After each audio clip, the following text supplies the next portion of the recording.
Yep. What's the project about? It keeps changing, actually.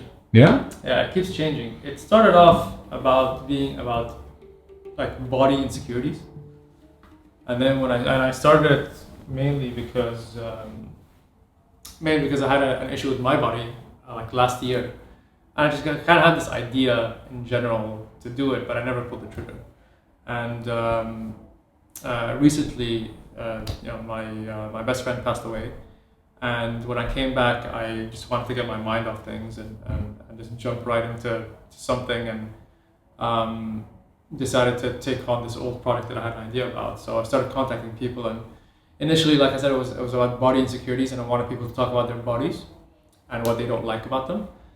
But then the more I had conversations with people, I realized that it isn't about the body insecurities. It's more about a sort of a deeper emotional, issue or trauma they had in the past, or like something about their upbringing or their environment that manifested itself as a body issue. So the body issue is actually just on the surface. It's just not even what you see. It's just underneath the surface of what you see, and then behind that is like deep emotional trauma that has happened to this to particular people, or actually most of us before. For me, there is no trauma. Mine is actually very surface level. I just I guess my thing is my little belly. Compared to other people, it's not really much of an issue, but it's in my mind. And what happened was, I used to be a bodybuilder, and then I hurt my back, and then I couldn't train as hard as I used to. So I just kind of got discouraged by working out, and I just let my body go. But like I'm not fat. I think my body's quite normal. But that's in my mind, and I thought, when I was talking to people, I thought it would be at that kind of level, but it's not. Like a lot of people have, much deeper things in their past that led them to feel a certain way about their bodies, even though to you and me, some people might be fine. Their bodies are either great or they're beautiful or something. And they have things in their mind that say otherwise, that make them feel really bad about themselves and their looks. And on the total opposite side is that, to me and you, maybe somebody looks really big or really obese, or maybe their nose is really big or something, but to them they're actually totally cool with it, and it's actually something completely different that's bothering them that you don't see, and you're like, really? That's I thought you would talk about that, but also something else is bothering you. Yeah. So you've done how many episodes so far? They're not really episodes. They're just kind of like people, portraits and stories. Yeah. I think I'm at about 10 just now.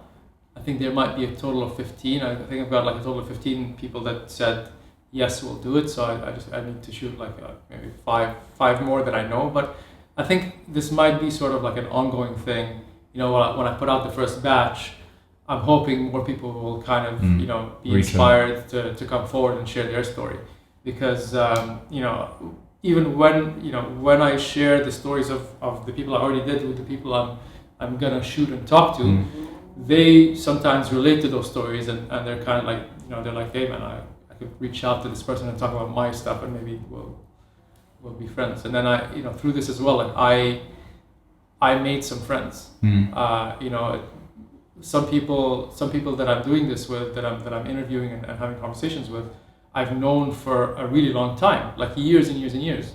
But it's never, and I see them, it's all about just, going to the same events, or we run in the same circles, or we work together or something. But we've never had a more meaningful conversation further than like, hey, how's work? How's your day? How's the family? What did you do last summer? Kind of thing. It never went beyond that. And then, as soon as you say, hey, we're talking about, what's on your mind, what's in your past and stuff, the door opens, and it just gets really emotional. How are you finding the process of healing through the process of capturing the stories? For yourself? Yeah, for myself, it's like therapy. And again, I didn't realize that. So the more I do these, the more I learn what it's doing for me. There was one guy I was interviewing, and I guess you'll read the stories later. But he was telling me how his weight blew up, his body blew up right after his best friend passed away, and like I directly started to relate to that just because my best friend passed away recently, and this happened to him a number of years ago. So his friend was, another one of his friends, one of his close friends, was sitting beside him while he was telling me the story, and she kind of observed my reaction when he was telling me that story, and she pointed that out later. She's like, Waleed, by the way, you're processing your pain through everybody else's pain. So when I went home, I realized, I'm like, this is exactly what group therapy is. You just kind of, you sit around and share your stories about your pain and your loss, and you feel better about your own pain by listening to other people's pain and also sharing yours. So that kind of, that gave me sort of that platform to share my pain as well. In the last week, I've progressively been getting better. I've actually, I think I've had good days starting maybe like 4 or 5 days ago. I started having good days. Before it was just all crap. And then I'm still having trouble sleeping though. That hasn't changed. I go to bed at like midnight, 1 o'clock, but I get up again and I can't sleep, so I just get up and make myself busy until maybe 4 or 5 p.m. or a.m. And then I go to sleep. But if I have to wake up, like sometimes I'll have a shoot or something that I have to wake up at 5 a.m. or 6 a.m. for, I'll still wake up for that, and then I won't sleep again until 4 a.m. the next day. And I'm okay, like physically, like I'm not tired, but I'm lacking that sleep. What do you think the hardest thing is about loss? I think the closure, maybe. I don't think I for some reason I don't think I had that complete closure, and I don't think it ever comes. Like sometimes I just kind of want to reach out to him, like, yo man, I have to be very honest with you, I actually did that yesterday. I WhatsApped him. I'm just like, I miss you, man. I don't really know what to do. I don't know what the hell I'm doing right now, but like, where are you? Like, where are you? I'm like, it was an open casket for the family in the beginning, and it just didn't look like him. So for me, like I thought, when the news hit, I thought like I would get closure when I see him in the casket. My brain would register like that my friend is dead, he's gone. But when I saw him in the casket, it didn't look like him. So I'm just like, okay, this is not working for me. So I think I'm still, sometimes somebody would share like an old video, like a snap that he said something or whatever, and it feels like he's still there. I could pick up the phone and call him, and but he's not. Did it change anything about your perspective about life in general? Yeah, but I'm still kind of processing that. I don't have like an answer. I don't really have an answer to that. It definitely made me stop and think, but I haven't gone past like processing that, those thoughts. I don't really know what to think. But yeah, it definitely made me stop. I'm like, okay, hold on a second. This happened so fast. Could happen to any of us. Like, what are we doing here? Cool. And what are you hoping to get out of this project?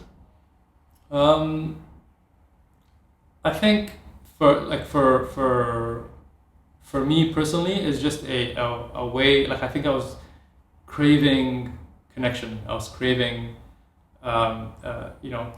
to talk to somebody or to talk to multiple people on a deeper level, and share my pain with their pain and them sharing my pain as well. I was like, from that perspective. And again, it always keeps changing, like my goal from this. But I think at this point is hearing all these different stories, I kind of just want to show the world that all of us, or most of us, have some sort of pain that we're dealing with. And, when you see somebody, on the street, in the coffee shop, you're working with somebody, their actions at some point, or reactions to something you said or something, don't take that lightly, or don't think, oh, this guy is this, or this guy's an asshole, or something. No, it's like there's something, if their reaction or actions are not within the normal bell curve, let's say, there's something there. Something's happened to this person before, and it might be worthwhile to just stop and say, hey man, I noticed so and so. What's going on? What happened to you before? How valuable do you think is the human connection, and the reason why you're kind of seeking that connection with people? I think for me it's a way to move past what I'm going through, and I'm sure there's more to it, but at this point my brain isn't there yet. Like, I don't know what's next after that.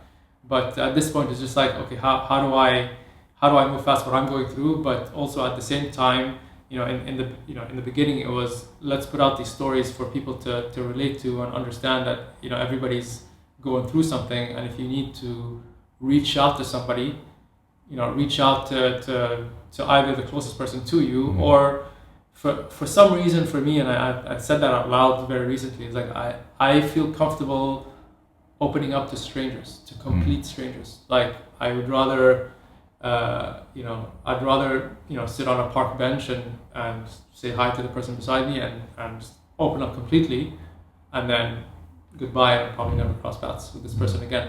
And it probably comes back to, like, the judgment of the people around you in your circle. And I think that's an insecurity I have, that maybe I have to deal with. But that's generally like how I feel. Like, I prefer talking to somebody who's not in my circle, and that's what, like, a therapist is for. He's not in your circle. He's not going to judge you. Everything's confidential and stuff like that. So I think that it relates to that, where that person is so far away from your life that whatever you tell them, won't come back to you, which is kind of sad, but that's kind of how I feel right now.